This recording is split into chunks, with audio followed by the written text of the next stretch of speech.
Bugun sizlarga zuluk haqida ozgina gapirib beraman.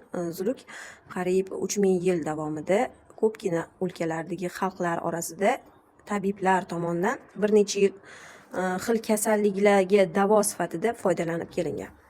Ulug' zotlar aytishicha, o'sha zuluk bilan qon oldirishda shifo va baraka bor deyishgan. U aql va xotirani kuchaytiradi deyishgan. Azalda biror kishi kasal bo'lib qolsa, kasalligidan shikoyat qilsa, faqat zuluk qo'yish tavsiya qilingan.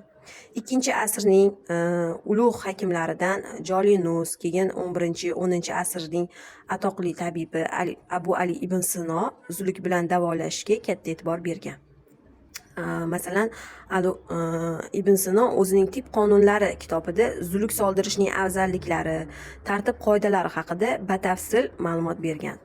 Keyin bir qator davlatlarda, jumladan Rossiya, Fransiya, Buyuk Britaniya olimlari tomonidan ham ilmiy, amaliy tajribalar o'tkazilib, zulukga yanada kengroq ko'lamda foydalanish imkoniyatlarini yaratishgan.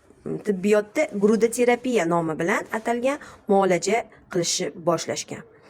Zulukning 270 ta tishi bo'lib, ana shu tishlar orasidagi grudin moddasini inson tanasiga yuborib, qonni suyultiradi.